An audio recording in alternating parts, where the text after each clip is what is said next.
시청자 여러분 안녕하십니까? 최장집 고려대 명예교수는 김대중 정권에서 청와대 정책자문위원회 정책기획위원장을 지낸 좌파 학계의 원로입니다. 그는 올해 77세입니다. 그가 최근 학술회의에서 문재인 대통령의 이 어설픈 민족주의를 반일 감정이라든가 또는 빨갱이 친일파 논쟁을 불러일으킨 어설픈 민족주의를 관제 민족주의라고 비판하고 나섰습니다. 제가 먼저 최장집 교수가 얘기한 내용 중에서 핵심을 제가 정확하게 알려드리겠습니다.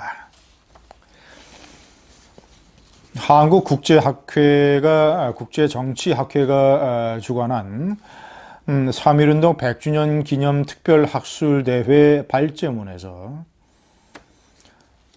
3.1절 기념사에서 문 대통령은 친일 잔재와 보수 세력을 은연중에 결부시키며 이를 청산해야 한다고 했다.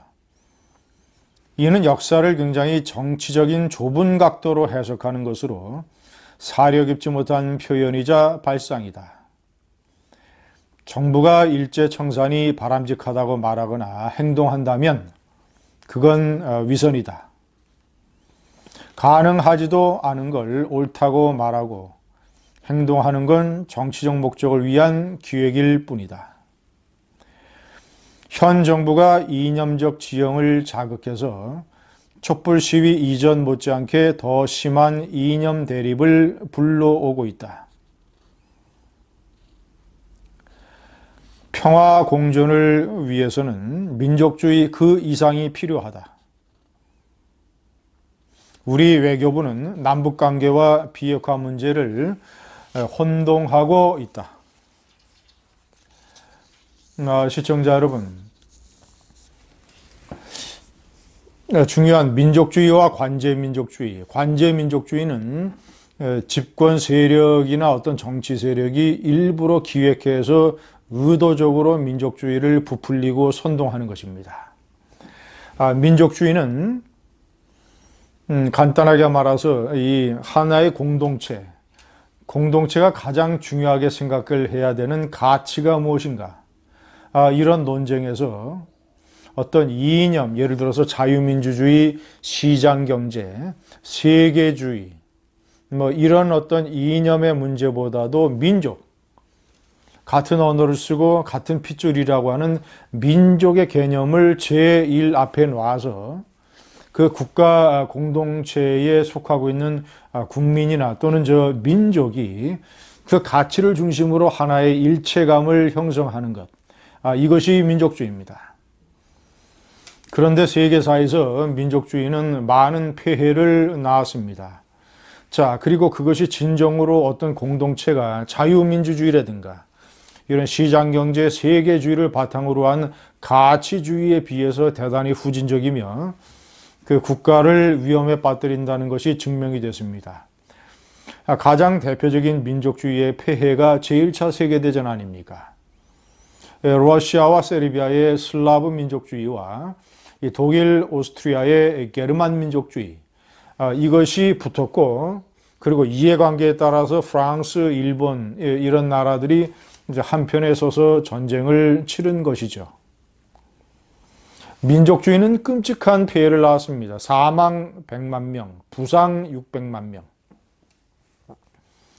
트럼프 대통령이 자신이 민족주의자라고 얘기를 하고 있습니다만은 정확하게 아메리카 민족이라는 민족은 없기 때문에 이 미국, 유나이티드 스테이츠는 이민자들로 이루어진 나라이기 때문에 다민족 국가이기 때문에 민족주의자라는 말은 틀리고 정확하게 얘기하면 국가주의자일 겁니다. 국가주의자.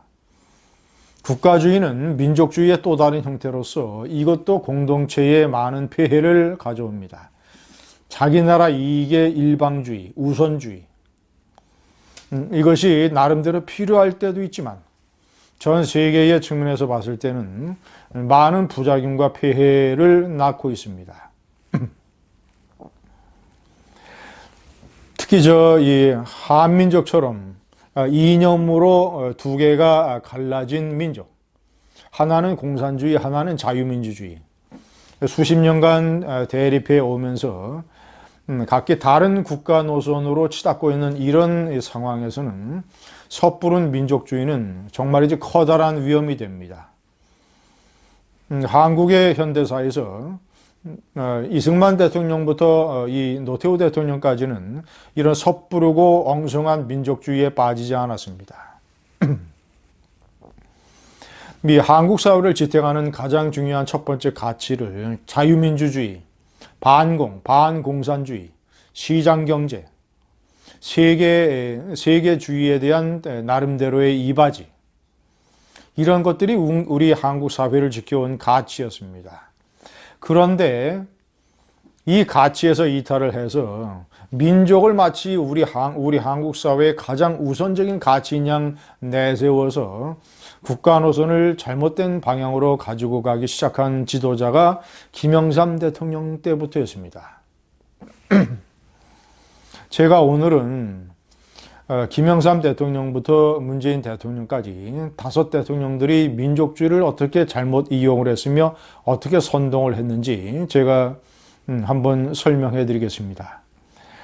일반 김영삼 대통령은 취임사에서 동맹보다 민족이 우선이라고 얘기했습니다. 제가 취임사를 또 다시 정확하게 한번 읽어 드리겠습니다.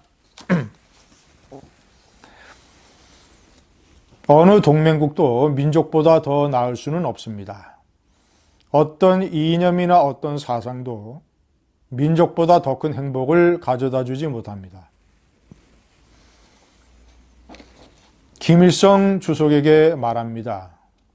우리는 진심으로 서로 협력할 자세를 갖추지 않으면 안 됩니다. 자, 정상회담을 호소하면서 이렇게 얘기했습니다. 김 주석이 참으로 민족을 더 중요하게 생각한다면, 그리고 남북한 동포의 진정한 화해와 통일을 원한다면, 이를 논의하기 위해 우리는 언제 어디서라도 만날 수 있습니다.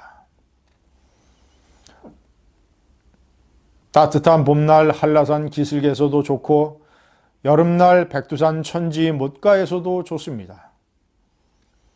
거기서 가슴을 터놓고 민족의 장래를 의논해 봅시다. 시청자 여러분, 취임사의 이런 대목은 어디서 많이 들어본 것 같지 않습니까? 문재인 대통령이 즐겨 쓰는 말입니다.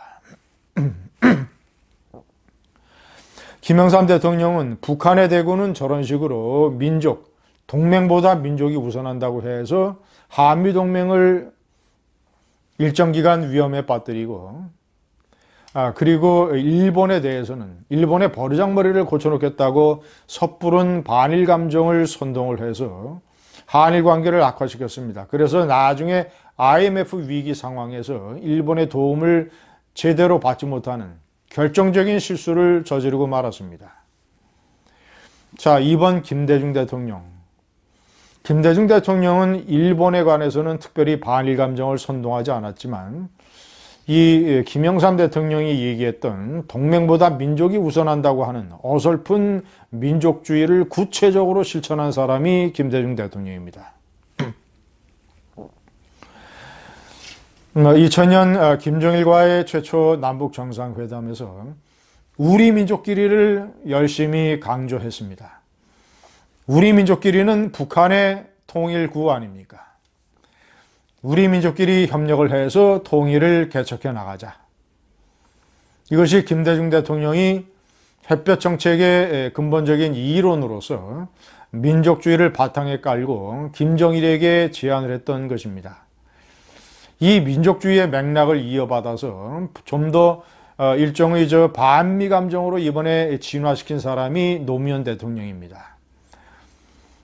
노무현 대통령은 대통령 선거 기간에 효순 미선양 사건, 미군의 이 장갑차에 치여서 숨진 효순 미선양 사건을 반미 감정을 증폭시키는 데 활용을 했습니다. 섣부른 반미 파퓰리즘, 반미 민족주의. 자, 그리고 미국에 대해서는 반미, 북한에 대해서는 김대중에 이어서 완전히 우리 민족끼리를 더 한층 업그레이드 시켜서 자신이 북한의 대변인이 되겠다고 자처를 했습니다.